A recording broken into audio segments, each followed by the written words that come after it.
Hello dear learners, welcome to Atulya the incredible way of learning. आज हम start करेंगे second chapter polynomial. तो आज आपकी है कॉन्सेप्ट की क्लास। आपको पता ही है कि आपको मैथ्स अगर पढ़नी है तो आपको कोई भी चैप्टर कवर करने के लिए और उसको अच्छे तरीके से समझने के लिए आपका कॉन्सेप्ट बहुत ही क्लियर होना चाहिए। तो हम डिस्कस करेंगे कॉन्सेप्ट्स इस क्लास में, और पूरी पॉलिनोमियल्स में जितने भी आपके कॉन्सेप्ट्स लग रहे हैं, चाहे वो जीरोस हो, डिग्री हो या कुछ भी, सब कुछ डिस्कस करेंगे। तो आइए स्टार्ट करते हैं। सबसे पहले स्टार्ट करते हैं पॉलिनोमियल से। आपके पॉलिनोमियल्स क्या होते हैं? तो हिंदी में पॉलिनोमियल्स को बोलते हैं बहुपद, यानी कि जिसमें बहुत सारे पद हों, यानी कि जिसमें मैनी टर्म्स। ठीक है, many polynomials means many terms. तो जिसमें एक से ज्यादा टर्म्स हो उसको हम पॉलिनोमियल बोलते हैं। ठीक है, तो देखिए पॉलिनोमियल क्या होता है। जैसे मैंने एक एग्जांपल ले लिया 3x+2। ठीक है, इसमें आपको कितने टर्म्स दिख रहे हैं? 2 टर्म्स दिख रहे हैं, तो ये पॉलिनोमियल हो गया। ठीक है, मैंने ले लिया 3x² प्लस 5x+2, ये भी आपका पॉलिनोमियल हो गया। ठीक है, मैंने ले लिया x³ plus 5x² plus 6x+1, है ना। ये भी आपका पॉलिनोमियल हो गया। डन। तो ये सब आपके पॉलिनोमियल्स हो गए, क्योंकि इसमें देखो 4 टर्म्स हैं। ठीक है, यहाँ देखो 3 टर्म्स हैं, यहाँ देखो 2 टर्म्स हैं, तो ये आपके पॉलिनोमियल्स हो गए। ठीक, अब आते हैं डिग्री ऑफ पॉलिनोमियल पे, कि पॉलिनोमियल की डिग्री क्या होती है। तो आपने जनरल लैंग्वेज में सुना ही होगा।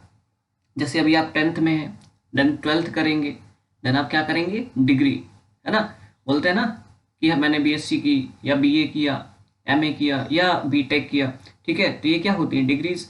तो जब आप हायर क्लासेस में जितना जाते जाएंगे उतनी ही आपकी डिग्रीज इंक्रीज होती जाएंगी। ठीक है, आपने बैचलर किया, मास्टर किया, सेम केस होता है आपका पॉलिनोमियल्स के साथ। पॉलिनोमियल्स में भी डिग्री जो होती है वो होती है पॉलिनोमियल की पावर, पॉलिनोमियल की हाईएस्ट पावर। तो यहाँ देखिए, जैसे मैं 3x+2 लूँ तो यहाँ पे हाईएस्ट पावर कितनी आ रही? तो देखो यहाँ पे x की पावर 1 आ रही है ना, और हाईएस्ट पावर क्या है? 1। तो यहाँ पे डिग्री कितनी आ जाएगी? डिग्री, यहाँ से आपकी डिग्री आ जाएगी 1। ठीक है, यहाँ देखो हाईएस्ट पावर कितनी? यहाँ देखो 2 पावर है, यहाँ तो देखो 1 पावर है, और यहाँ तो x है ही नहीं। ठीक है, तो यहाँ पे हाईएस्ट डिग्री कितनी हो गई? तो हाईएस्ट डिग्री हो गई 2। ठीक, यहाँ देखो हाईएस्ट पावर कितनी है? तो यहाँ देखो हाईएस्ट पावर 3 है। तो यहाँ से क्या बात निकल के आई कि डिग्री जो होती है वो होती है पॉलिनोमियल की हाईएस्ट पावर। ठीक है, अब यहाँ पे इससे कुछ और रिलेशन निकल सकता है क्या? यस, यहाँ से एक रिलेशन और निकलता है कि आपकी जो डिग्री यहाँ पे 1 है, तो ऐसे पॉलिनोमियल्स जिनमें आपकी डिग्री 1 आती है उनको बोलते हैं लीनियर पॉलिनोमियल। ठीक है, और ऐसे पॉलिनोमियल्स जिनमें आपकी डिग्री 2 आती है उन पॉलिनोमियल्स को बोलते हैं quadratic polynomial. Done, quadratic polynomial.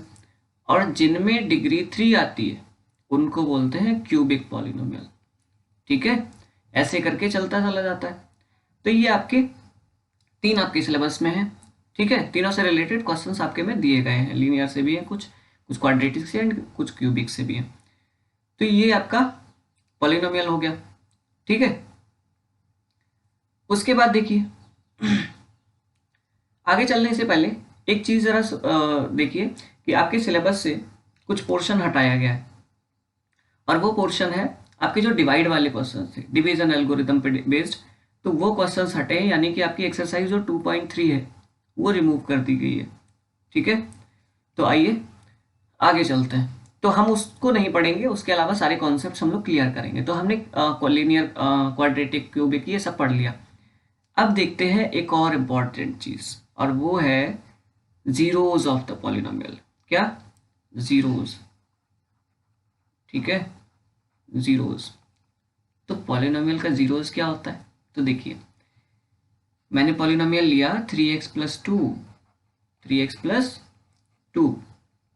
तो यहाँ पे जीरोज वो नंबर होता है जिसको हम x की जगह अगर रख देना तो ये पूरे की वैल्यू कितनी आ जाए, 0, है ना। पूरे की वैल्यू कितनी आ जाए, 0। यही तो होता है। तो इसको मैं ऐसे नहीं कर सकता कि मैंने कहा कि मान लो इसकी वैल्यू 0 है, तो भाई निकाल लेते हैं एक्स की वैल्यू क्या आएगी, है कि नहीं। देखिए, तो यहां से अगर मैं करूं 3x इक्वल्स टू 2, ये -2 हो गया, हो गया। तो यहां से हम ऐसे भी तो कर सकते हैं x इक्वल्स टू -2/3, तो ये x की वैल्यू आ गई। यानी कि अगर हम इस वाले पॉलिनोमियल में x की जगह ये वैल्यू रख दें, तो हमारे इस पूरे पॉलिनोमियल की वैल्यू कितनी हो जाएगी, 0, है ना। तो क्या करेंगे कि रख के देखिए, 3 इंटू एक्स की जगह -2/3 रख दीजिए, +2, तो ये 3 कट गया और 2 यहाँ पे आ गया, -2 +2 एंड ये 0 आ गया। तो ये देखिए आपका 0 आ गया। तो यहाँ से एक चीज़ निकल के आई, अगर मैं जनरल बात करूँ, 3x + 2 की जगह मैंने एक जनरल एक लीनियर इक्वेशन ले ली, ax + b, तो इसका 0 क्या होगा, तो इसका 0 होता है -b/a, यही तो होगा भाई। इसको इक्वल्स टू 0 करोगे, तो जैसे यहाँ पे -2/3 आया, वैसे यहाँ पे -b/a आया। इसको हम क्या कह सकते हैं, b यहाँ पे हमारा क्या है, देखो यहाँ पे जो जिस टर्म के साथ हमारा x नहीं लगा होता है, ठीक है, जिस टर्म्स के साथ हमारा x नहीं लगा होता है उसको हम बोलते हैं कांस्टेंट टर्म। तो ठीक है, वो होता है कांस्टेंट टर्म। और जिस टर्म के साथ x की पावर 1 होती है, ठीक है, वो लीनियर टर्म होता है, ठीक है। और जैसे ये तुम्हारा 6 लगा, इसको क्या बोलते हैं, कॉफिशिएंट बोलते हैं। किसका कॉफिशिएंट है, x का। जो नंबर किसी वेरिएबल के मल्टीप्लाई में होता है उसको हम कॉफिशिएंट बोलते हैं, ठीक है। तो ये x के मल्टीप्लाई में है आपका 6, तो ये 6 x का कॉफिशिएंट हो गया। यहाँ देखिए x² का कॉफिशिएंट क्या हो जाएगा, 5, x³ का कॉफिशिएंट क्या हो जाएगा, यहाँ तो कुछ है ही नहीं, तो जब कुछ ना हो तो वहां पे 1, ठीक है, कॉफिशिएंट क्या हो जाएगा, 1। आगे देखिए, तो b को हम बोल सकते हैं, b यहाँ पे क्या है, कांस्टेंट टर्म। ये देखिए b के साथ x नहीं आ रहा है, तो हम लिख सकते हैं कांस्टेंट टर्म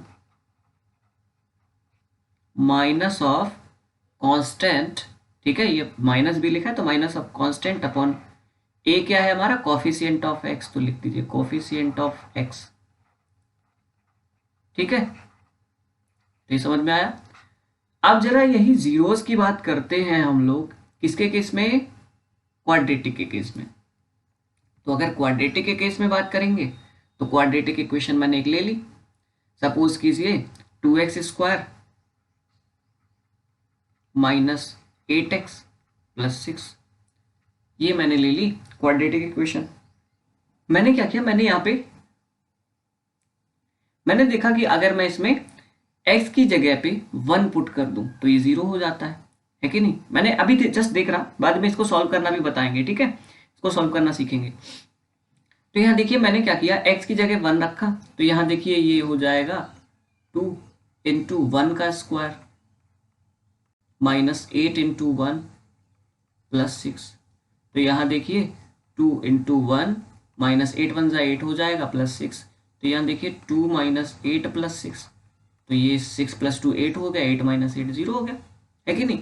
ऐसे इसमें एक वैल्यू और आती है, क्या आती है, 3 पे ये 0 हो जाएगा, 3 रखने पे x = 3 अगर रख दें, तो यहाँ देखिए 2 × x की जगह 3 पुट कर दिया मैंने, 3² -8 इसकी जगह पे 3 आ गया, +6, तो यहाँ देखिए 2 × 3 3 = 9 -8 3 = 24 +6 9 2 = 18 -24 +6, यहाँ से आ जाएगा 18 + 6 क्या हो जाता है, तो 18 + 6 24 -24 दैट इज 0।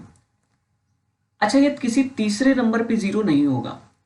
यहां से मुझे एक बात पहली तो पता चली, वो ये पता चली कि जो हमने लीनियर निकाला था उसमें जीरोस आपका कितना आया था, 1, उसका जीरोस केवल 1 0 होता है, ठीक है।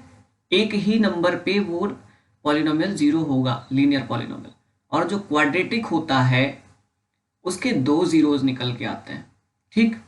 तो ये बात आप याद कर लीजिए, सॉरी याद मत कर लीजिए, समझ लीजिए, है ना, क्योंकि याद करने जैसा तो कुछ है ही नहीं। तो ये समझ लीजिए कि किसी भी पॉलिनोमियल की जितनी डिग्री होती है उतने ही उसके जीरोज निकल के आते हैं। अगर मैं क्यूबिक पॉलिनोमियल की बात करूं तो उसके कितने जीरोज निकल के आएंगे, 3 जीरोज। ठीक है, अब जरा क्वाड्रेटिक के जीरोज में एक रिलेशन होता है, उसकी बात करते हैं। तो अगर मैंने इसके जीरोज कितने निकाले थे, मैंने इसके जीरोज निकाले थे x=1 निकाला था और 3 निकाला था। ठीक, तो अगर मैं 1 + 3 कर दूं तो ये हो जाता है 4, हो जाता है कि नहीं। लेकिन यहाँ पे एक चीज भाई और देखो, अगर मैं यहाँ पे इसका कांस्टेंट टर्म सॉरी इसका x का कोफिशिएंट -8 है और इसका x² का कोफिशिएंट है 2, ये कर दूं और यहाँ पे ऐसे माइनस लगा दूं तो यहाँ से आ जाता है 8/2 दैट इज 4। वाह, यहाँ तो ये देखिए इनका मैंने सम किया तो यहाँ पे इस 4 आ रहा था और इस प्रोसेस से भी 4 आया। ये क्यों हुआ, क्योंकि यहाँ पे हमने सम किया था और यहाँ पे हमने क्या किया, minus of coefficient of x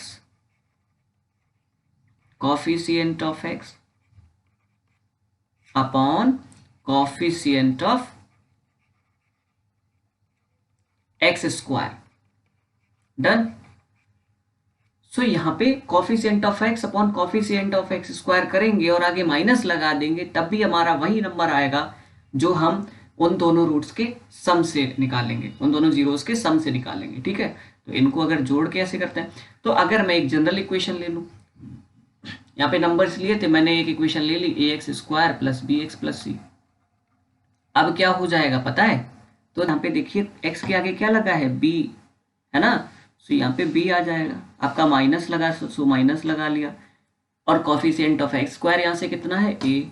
तो यहाँ से क्या रिलेशन निकल के आया, -b/a। ठीक है, अब देखिए, और अगर मैं इसके रूट्स मान लूं, जैसे इसमें मैंने 1/1,3 निकाला था, तो इनको मैं अल्फा और बीटा मान लेता हूं। ठीक है, मैंने कहा इसके रूट्स जो होंगे, या देखो जीरोस को रूट्स भी बोलते हैं। ठीक है, सो इसके जीरोस मान लो अल्फा और बीटा है, तो हम यहाँ से क्या रिलेशन निकाल सकते हैं कि अल्फा और बीटा को अगर सम करेंगे तो हमारा आ जाएगा -b/a। देखो मैंने प्रैक्टिकल वे में निकाल के दिखा दिया एग्जाम्पल के साथ। ठीक है, कि कैसे निकल के आता है, समझे।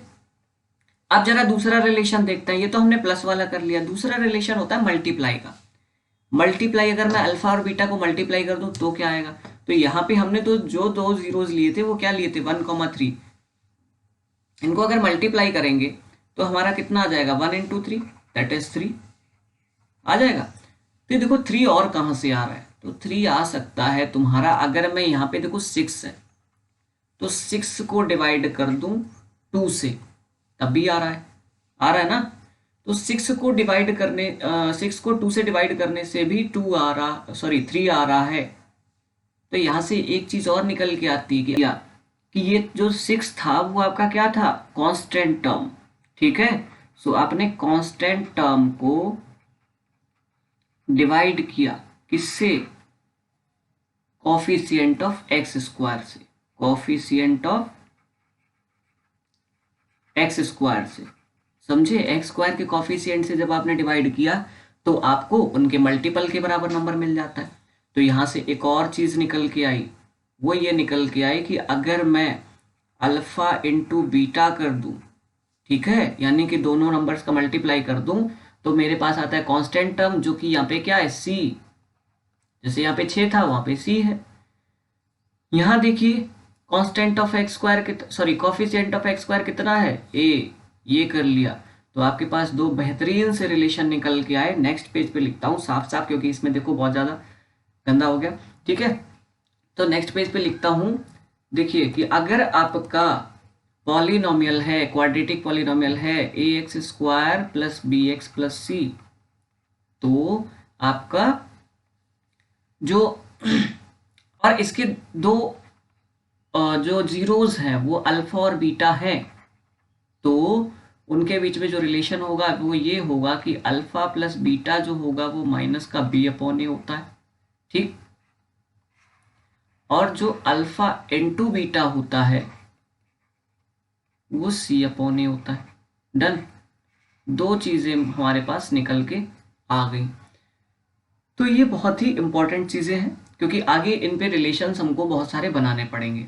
ठीक, और ये किसी भी आप क्वाड्रेटिक इक्वेशन को उठाएंगे उसमें आप, या क्वाड्रेटिक पॉलिनोमियल को उठाएंगे उसमें आप लगा सकते हैं। आगे तो इस सेशन में हमने डिस्कस किए पॉलिनोमियल्स के कुछ कॉन्सेप्ट। बचे हुए कॉन्सेप्ट्स को हम लोग नेक्स्ट सेशन में डिस्कस कर लेंगे। और आप इसी तरीके से बस चैनल पे बने रहिए, मैं ऐसे ही अच्छा कंटेंट लाता रहूँगा। और आप अगर उसको फॉलो करेंगे तो डेफिनेटली आप अगले कुछ टाइम में अपने आप में खुद में मैथ में इम्प्रूवमेंट देख पाएंगे।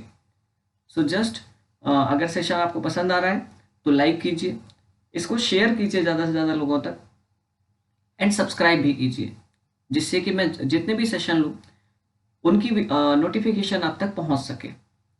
So thank you for watching, good day.